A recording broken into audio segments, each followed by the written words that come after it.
नमस्कार दोस्तों, मेरे चैनल पर आपका बहुत बहुत स्वागत है। दोस्तों आज की कहानी है एक ऐसी बाघिन की दोस्तों, जो किसी शिकार को देखते ही आदमी के पीछे छुप जाया करती थी। क्या आप विश्वास करेंगे दोस्तों आज की कहानी है एक बाघिन तारा की। तारा, जिसे रहस्यमयी बाघिन भी कहा जाता है दोस्तों। ये दुधवा नेशनल पार्क की घटना है दोस्तों। घटना इस तरह है दोस्तों कि 1970 के दशक में ब्रिटेन के जू में एक बच्ची ने जन्म लिया। लेकिन दोस्तों बच्ची के जन्म लेते ही उसे उसकी माँ ने नकार दिया, उसे स्वीकार नहीं किया। दोस्तों इस तरह एक दो दिन देखने के बाद वहाँ पर एक काम करने वाली महिला बैडम उनको अपने घर ले आई। वहाँ पर उसका पालन पोषण उनकी घरेलू बिल्ली थी उसने किया। वो दोनों माँ बेटी की तरह खेलने लगी दोस्तों, टाइगर की बच्ची और दोस्तों वो बिल्ली उनकी पालतू कैट। इस तरह कुछ दिन बीते दोस्तों। अब एंट्री होती है दोस्तों बहुत बड़े संरक्षणवादी बिली अर्जुन सिंह बिली की दोस्तों। वो उनका मानना था कि जो बच्चे या जो बड़े भी टाइगर जू में होते हैं उनको अच्छी ट्रेनिंग दी जाए तो वो भी अपनी जंगल में जाके दोबारा से ज़िंदगी की शुरुआत कर सकते हैं दोस्तों। तो उन्होंने उस बच्ची को भारत लाने की योजना बनाई और दोस्तों इसमें उनका साथ दिया तब की इंदिरा गांधी प्रधानमंत्री थी।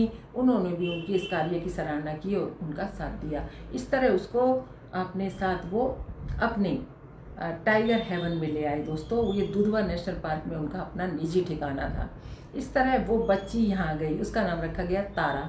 वो छोटी थी जब उनके पास आई थी। फिर उसके लिए दो तीन उन्होंने केयर टेकर भी रखे थे, बाबूलाल और एक जैक्सन। वो कहते हैं बाबूलाल तो दिल्ली के चिड़ियाघर से ही आया था, जो खास बागों की देखभाल किया करता था। बाबूलाल, जैक्सन और भी कोई थे, उनके साथ वो खेलती कूदती इस तरह बड़ी होती चली गई। बिल्ली उसे सुबह शाम 2-2 3-3 घंटे की सैर पर जंगल में ले जाया करते थे, ताकि उसे जानवरों के इशारे, जानवरों की आवाज़ें, जानवरों के चलने उठने के ढंग, शिकार के नियम सब सिखाएं। यहाँ तक कि जानवरों की गंध से उसे वाकिफ करवाना, इसलिए उसे जंगल में ले जाया जाता था रोज़ सुबह शाम दोस्तों। लेकिन तारा वही सीधी सादी अपनी तारा बनी रही। वो कभी भी जंगली नहीं बन पाई दोस्तों। इस तरह करते करते वो 1 साल की हो गई दोस्तों। उसकी आंखें भी रंग बदलने लगी थी दोस्तों। उसके दूध के दांत भी अब टूटने लगे थे दोस्तों। इस तरह दोस्तों एक बाघिन, वहाँ पर ही उसके आसपास एक बहुत बड़ी जंगली बाघिन रहती थी, उससे उसकी प्रतिद्वंदता हो गई दोस्तों। वो बाघिन, वो तारा जो थी अब अपनी टेरिटरी मार्क करने लगी थी, पेड़ों पर निशान करती, वहाँ पर जाके टॉयलेट करती और अपनी टेरिटरी मार्क करती। लेकिन दोस्तों जो बाघिन वहाँ पहले रहती थी उसके 2 शावक थे। इस बात को उसने बिल्कुल भी स्वीकार नहीं किया। वो तारा की दुश्मन बन गई। कई बार उसने तारा का पीछा किया, यहाँ तक कि वो टाइगर हेवन तक भी आई दोस्तों। और दोस्तों तारा पर उसने एक बार जानलेवा हमला भी किया, लेकिन तारा बचकर भागकर अपनी जान बचाकर वापस आ गई। और बिली ने फिर उसका 24 दिनों तक इलाज कराया, तब उसके सारे जख्म भरे दोस्तों। तारा शिकार करना नहीं सीख रही थी, तारा के अंदर शिकार प्रवृत्ति नहीं आ पा रही थी दोस्तों। एक बार जागती थी उसके अंदर प्रवृत्ति, लेकिन वो डर जाती थी, वो असमंजस में आ जाती थी। एक बार की बात है दोस्तों, वो बाबूलाल के साथ बाहर घूमने गई हुई थी। उसने एक जंगली उसको देखा, सुअर को, उससे भी वो डर गई। फिर एक बार ऐसा हुआ दोस्तों कि बिली ने बाबूलाल से कहा था कि जब तुम जाया करो तो अपने साथ एक खाली कनस्तर ले जाया करो, ताकि बाघिन या कोई और जानवर उस पर हमला करे तो तुम उसे बजा दिया करो, वो भाग जाएगी। तो दोस्तों इस तरह एक दिन तारा ने एक भालू को देखा। भालू को देखते ही उसकी प्रवृत्ति जागी और वो दौड़कर उसके पास हमला करने के लिए भागी। लेकिन जैसे ही भालू अपने पिछले दोनों पैरों पर खड़ा हुआ, तारा डर गई और भाग के बाबूलाल के पैरों में चुभ गई। जैसे ही भालू हमला करने को हुआ, बाबूलाल ने वो करस्तर बजा दिया और वो भालू वापस लौट गया दोस्तों। इस तरह तारा अभी तक शिकार करना नहीं सीखी थी। अब आता है उसका पहला शिकार करने वाला। तो दोस्तों एक बार की बात है, एक छोटा सा डियर का बच्चा झाड़ियों के बीच फंसा हुआ था और वो चाहकर भी नहीं निकल पा रहा था, वो रो रहा था। तारा ने जब देखा तो भाग के उसके पास गई और उसको खींच लिया और उसने बच्चे को मार दिया ये उसके द्वारा किया गया पहला शिकार था। लेकिन शिकार करने के बाद भी वो यही सोचती रही कि मैं इसका क्या करूँगी।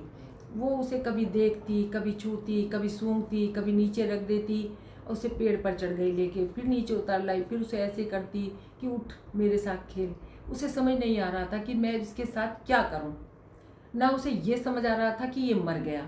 दोस्तों फिर जब उसके अंदर की 1 घंटे 2 घंटे बाद उससे खेलती रही, फिर उसके अंदर की वो जंगली प्रवृत्ति जागी और उसने उस बच्चे को पहली बार खाया।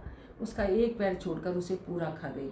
जब ये सीन बाबूलाल ने देखा तब आके उसने बिल्ली को बताया कि आज तारा ने अपना पहला शिकार किया।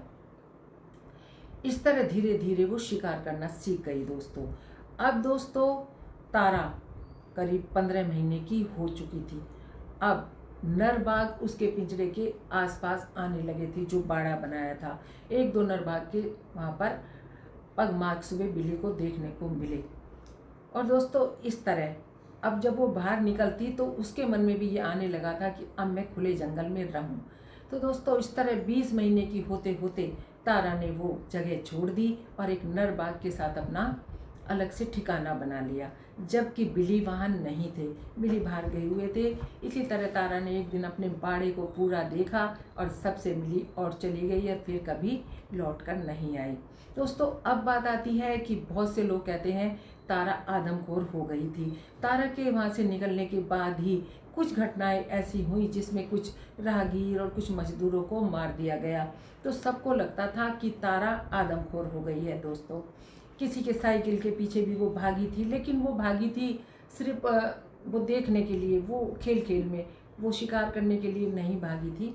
लेकिन उसे आदमखोर घोषित कर दिया गया। गांव वाले भी यही कहने लगे कि तारा जो है इंसानों से नहीं डरती थी, इसलिए वो आदमखोर वही है जो सबको मार रही है।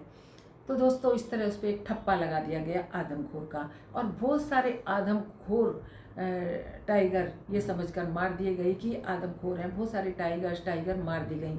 अब उसमें तारा थी या नहीं, इसमें भी 2 मत हैं दोस्तों। बिल्ली हमेशा कहते रहे कि तारा नहीं मरी, तारा ने बच्चों को जन्म दिया।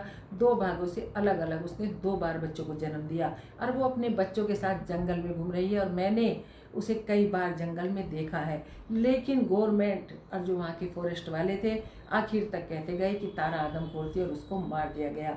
दरअसल में बिल्ली जो थे वो एक संरक्षणवादी ही नहीं थे, वो उन जो वहाँ पर स्मगलर होते थे लकड़ियों के, जानवरों के, उनकी भी आँख की किरकिरी थे।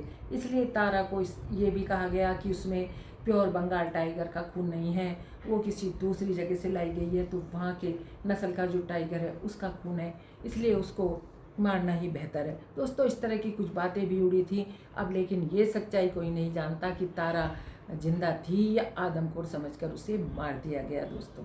लेकिन बिल्ली अंत समय तक पुरजोर यही कहते रहे कि तारा जिंदा है और अपने बच्चों के साथ आज़ाद घूम रही है।